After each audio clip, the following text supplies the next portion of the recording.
In this lecture, the discussion is going to be on FileIO, and then I will touch base on command line arguments. I want to mention that for this particular lecture, on some of the slides, I'm going to move through very quickly. I may just highlight a couple items, but some of these slides are just meant to provide some example code for you, so I'm not going to discuss them a whole lot. So as we discuss FileIO, the word I/O just means input and output. So input is just any data that goes into our program. That could be via command line arguments, it could be text, it could be files, it could be something that the user enters. The output then is just data that's coming out of our program. A lot of times that's going to be files that our program is producing. It could be image files, a lot of different types of files that could be coming out there. It could be sent to the printer, it could be sent to a web browser. So there's a lot of different types of output that can come out of our program. Now on command line arguments, as we're heading to more GUI and web-based applications, these are becoming a thing of the past, but I still think it's important for you to at least understand what a command line argument is. And that's just data that is passed into the program when it's executed from the command line. It's going to typically contain configuration information. So I want to show you an example here. I have started the command prompt. We don't use this too often, but if you're using a Unix or Linux-based system, you may work with the command line quite a bit. And this is just where we can enter some commands. For example, I can type in dir and it's going to give me a directory. Now, command line option then is additional information that I can pass into that program when I start it. So for example, if I wanted to start the Java compiler, there are options that I can send to that. For one of those command line options, if I hit minus version, this minus version here is a command line argument to the Java program. So I run that, it's going to tell me what version of Java that I have. On a lot of programs, if we come in here and hit either minus, pass in a command line argument like minus H, is then going to list what all our command line options are for this particular program. So for example here, there's a copy, and if I want to move a file, for example, or copy a file, I have a file called test.txt and I want to copy it to report.txt. These are command line arguments to the copy executable program. So it's saying copy test.txt and over to report.txt. So there's one file copied. Now when I hit dir, I'm going to see I have two files in there. For your next assignment, you're going to need to pass in command line arguments to your Java program. So if we come here and look at Eclipse, you'll notice here in the main method, there's this parameter string array args. These are the command line arguments that would be passed into your program if your program required that. Now, if I run this right now, what this does is it just prints out what the command line arguments are, and it's going to run through a loop and print out each argument that's passed into our program. So if I run it as is, it's just going to come out here and print command line arguments are, and there weren't any passed in. If I wanted to pass in data to my program when it begins executing, in Eclipse what we do, we can right click on the project name, come down to Run As, click on Run Configurations. That brings up this dialog here. On the second tab, the Arguments tab, there's Program Arguments. So if I wanted to pass in information, for example, maybe a number, maybe a file name, .text, I separate each command line argument by a space. Then I can click on Run. Now it's going to, the 12 and the file name.txt are going to get passed into my program. So I can then come in here and loop through my string array and print those out. Please note that these are strings, so if I actually needed the value 12, I would need to take that string argument, string value there, and convert that to an integer. But that's how we come in and can pass in command line arguments to our Java program. Now please note that for most of the programs that we write, we don't need to pass it in, but there is an occasion where we might need to pass in a command line argument. All right, now as we continue our discussion on files, it's just long-term storage of information on the disk.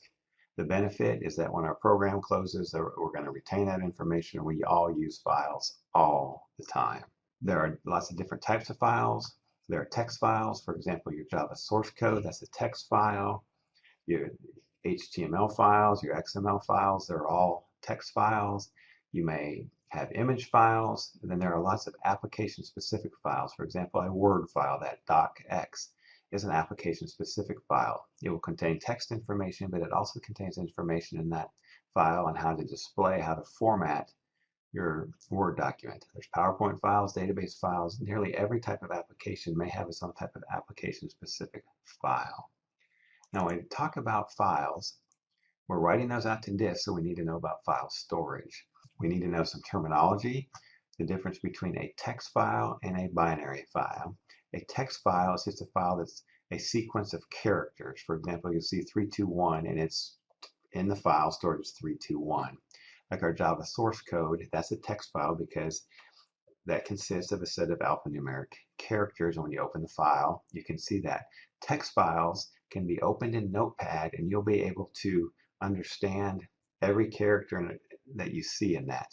Where a binary file is a sequence of binary files where it stores that information out at bytes. For example, 321 representing in your program as an integer, it takes several bytes of information, so we're writing out each byte of that information. Like a java.class file, image files, those are files that are binary files. That's just writing out bytes of information that represent the data. Sequential versus random access. Sequential means that we can read and write from the beginning to the end. So it's in sequential just means we're going to read in order. Where random access means we can jump around to any particular location and begin reading at that point in our file. Now, files in Java, when we're writing those within our Java program, you're going to hear the word stream. So we're going to use these stream classes. A stream is just a set of data, what we know as sequential bytes, flowing from a source to a destination. So that means that they're unidirectional. Byte is just a group of 8 bits. So in ASCII, each one of your alphabetic characters needs to be represented by a series of zeros and ones. So in ASCII, this set of zeros and ones, these 8 bits here represent the character A when that's written out to the disk and read in as a text file. Now please note, for characters, Java uses Unicode characters, which are 2 bytes instead of a single byte. So a stream is going to consist of a set of bytes and then an end of file marker to note the end of the file. Now with the streams, there are all kinds of different streams within the Java API. There are file streams, there's printer streams to print, there are pipe streams to send data between programs, there are filter streams, there's several different types of stream classes. Java stream is just an object associated with a stream of bytes linked with a device or a file. We have seen these before when we're using the system.in, the system.out, where system.in is typically tied then to the input from the keyboard. So it's a set of bytes that is linked with the device. That device that it's linked with is the keyboard. The system.out is linked to our standard output display. For any one of the streams, it's going to be linked to a device or to a specific file. As far as Java file processing, there is a FileIO package, and within there are several classes available for file processing. If I open this link here, what we'll see here is the Java IO, and we're going to see there are lots of different classes that we can use as streams, whether we're writing out to a file or a printer. Now with all those classes, you're going to see some common terminology for some of the variations. Remember, we have text files and we have binary files. So if you see the word input stream or output stream as a part of the name of the class, that means that it's going to be doing binary either input or binary output. So keywords, input stream, output stream means you're doing binary IO. Whereas if you see a reader or a writer in the class name, that means that you're doing text-based IO. So you'd be working with a text file. So again, reader, writer means doing text IO, input stream, output stream means you're doing binary I/O. Now, one of the things that you may run across when you're reading the documentation in these classes, you'll see filtering. So that just provides additional functionality like buffering, aggregation, the ability to count the number of lines that you've read. Now, when I talk about the word buffered, that's just a block of memory that's used as a work area for the data to be transmitted. And we use those to help improve the efficiency of our I/O. So we'll put things in a buffer and then work on that buffer as a whole. So you may see class names like buffered reader, buffered writer, buffered input stream, buffered output stream. We're using those just to improve the efficiency of our I/O. Now, when we talk about the steps for FileIO, just 3 basic steps. We need to open the file.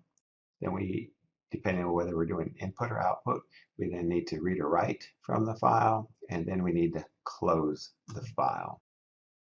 So I have some example code of using the file writer class. Now, I will note that when we're doing I/O in Java, there are several different ways and several different classes that you could use to write a text file, to read a text file. The same applies to the binary file. So when you're looking at an example code, you may see some different classes or several different ways to accomplish the same thing. In this example, I just used the file writer class, and I open the file writer, passing in what file name I want to create. I do my writes, and then I close the file. So this code here has actually created an output.txt file. Now, if I come in here and look at that, and I open this up in Notepad, we're going to see Dwayne Yoder. Then we're going to see this funky little block, University of West Georgia, funky little block. This means that it's trying to interpret a carriage return line feed, and it's not being able to interpret that within Notepad. So a lot of times when you're looking at text files in Notepad, when the user was writing it out, if they didn't handle the carriage return line feed correctly, you may see funky characters like this. Now, as I move on, we may want to use buffered writing. As we mentioned earlier, we do that to improve efficiency. So to do that, to declare a buffered writer, I need to pass into it a file writer. So a lot of times in the file I/O, we may see these nested constructors going on to be able to create the object that we're going to use. So here, to create a buffered writer, we make a new buffered writer. To create that, we need to pass in a file writer. So we have this nested constructor going on to make a buffered writer. Now, with the buffered class, there is this additional method, the new line method that you can call, which takes care of this carriage return line feed. So you can just call like out.newLine, and then it's going to write out an appropriate carriage return line feed. So when you open it up in a program like Notepad, that everything will look correctly.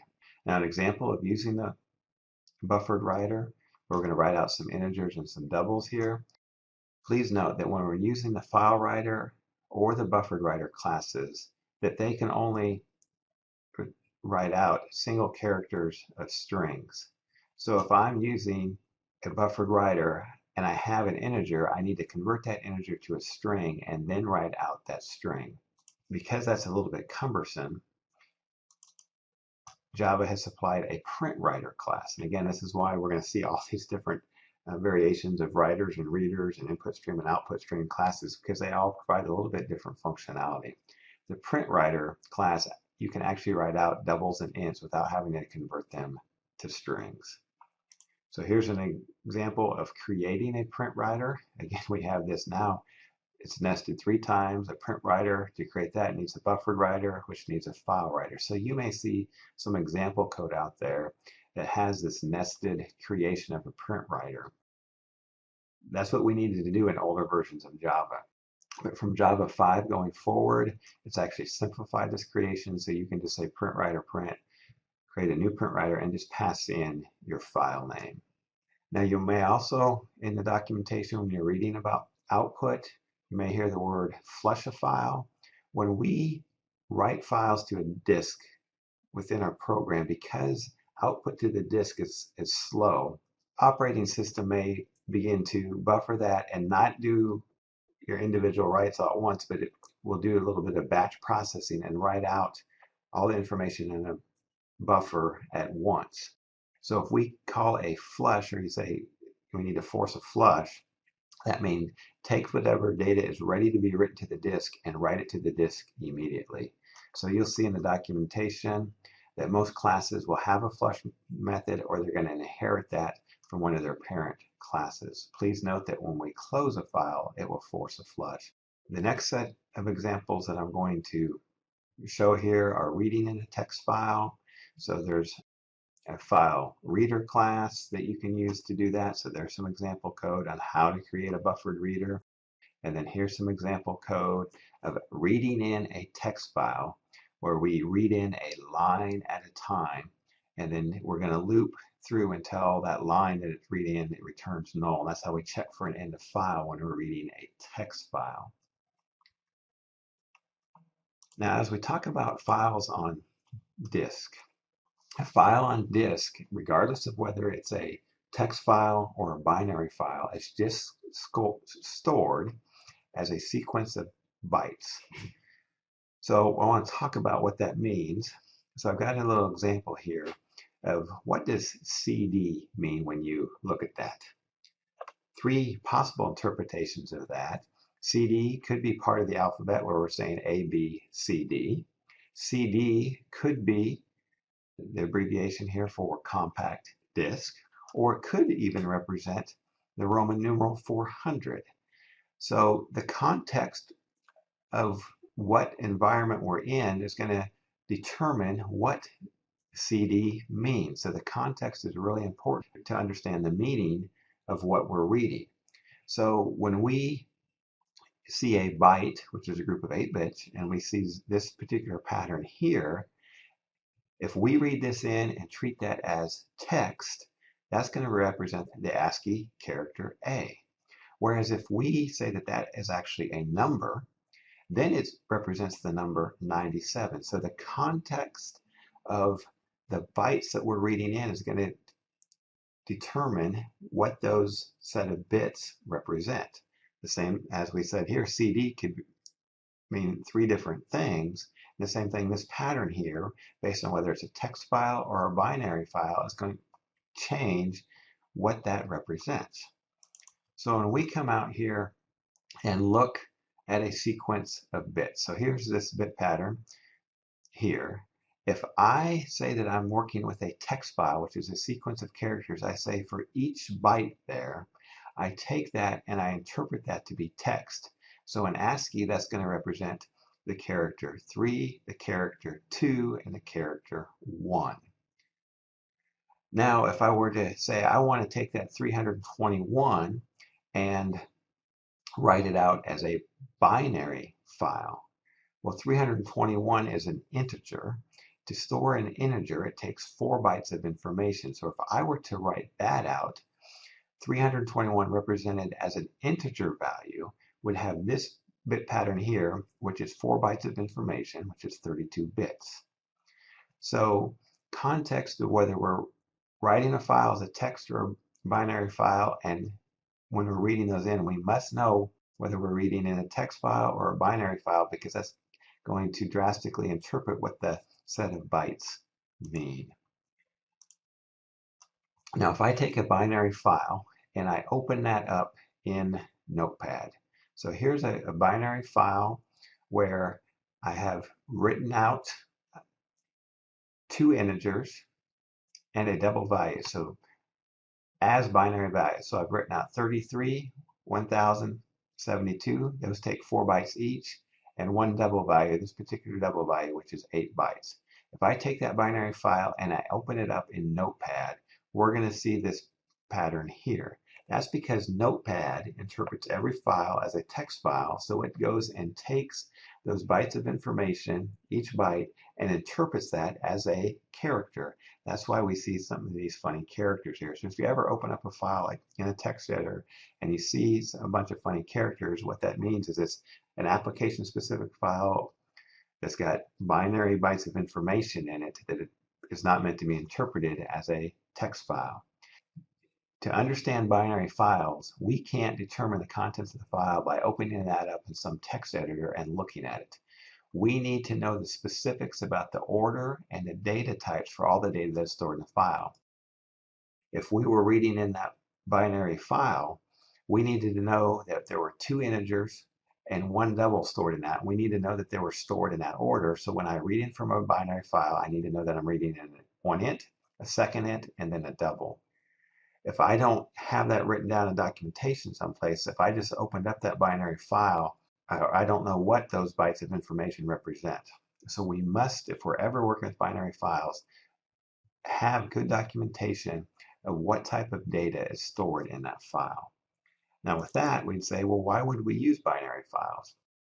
Well, one thing to note is our I/O is more efficient. Binary files are generally smaller, but the real reason that we do that is that we retain our data precision when we're working with double values. For example, let's say I had this double value here. If I were writing this out to a text file, I then need to go through here and write out every single character of this double value. Now, if each one of these were just a single byte, I'm writing out several bytes of information here. And if I don't write out each one of these text characters, I'm losing precision when I read that in as a string and convert that back to a double. But in binary files, if we write that out as a double, which takes 8 bits of information, it's going to retain all the precision when I read that back in as a double value. Now I have some examples here of the class of writing a binary file. We can use the file output stream. You can use the data output stream, which aids in writing out integers and doubles in binary. So here's some example code. I've created a data output stream. Note we have this nested construction. I do my writes, I close my file. Now for reading it, we can use the data input stream class. Again, we have this nested construction where I've opened the file, I read in the files. Here I'm reading in an integer, store that in an integer variable, reading in a double, storing in a double variable, closing my file. How do we know we've reached the end of a file for a binary file? It ends up throwing an end of file exception when we've reached that. So we can use a try catch block and catch our end of file so we know if we're reading in a binary file when we've reached the end. Now talking about I/O exceptions, most classes in the Java.io package are going to throw I/O exceptions. Some of them will not throw them, but for any I/O exception that is thrown, they are checked exceptions, which means they must be caught or they must be thrown up to the call sequence by adding a throws clause to your method declaration. Common I/O exceptions that we'll run into, for example, we might run into a file not found exception, we might run into an end of file exception, and then the parent of all these types of I/O exceptions is just the I/O exception class. Now when we talk about handling I/O exceptions, a file not found exception, what we typically want to do when we catch that is display the acceptance message and then prompt the user for another file name, saying, hey, this file wasn't found, please enter the correct file name. If we reach an end of file exception, an end of file means we probably have reached the end of the file before we thought that we should have, so it may mean the file has been corrected. So again, we may want to display a message to the user and possibly terminate our program. The last thing that I want to touch base on, just very quickly here, is when a file is stored out on disk, it can have file attributes. For example, there's attributes that specify whether the file is read-only. There are attributes about how big the file is, and then there's the path. Please note when we're talking about the path of a file, there's an absolute path. This is where we put the entire directory structure or folder structure within our file name. So here I could say C my documents, CS6312 assignments, assignment 9. A relative path starts from the current directory that you are in and specifies the path from there. So here, if I'm currently in the CS6312 directory and I want to get to this assignment 9 directory, the relative path is we say dot. That means relative to where I am right now, assignments assignment 9. So if we're ever working with files, you may need to know whether you're specifying an absolute path or a relative path. Now, as we're working with these different attributes of a class, there's a utility class called the file class where we can get information about our file on disk, and there's several methods available in that. I encourage you to look at the documentation, but through this class, you can change a file name, you can delete a file, verify if a file exists. With that, that's just a very, very quick overview of I/O within Java.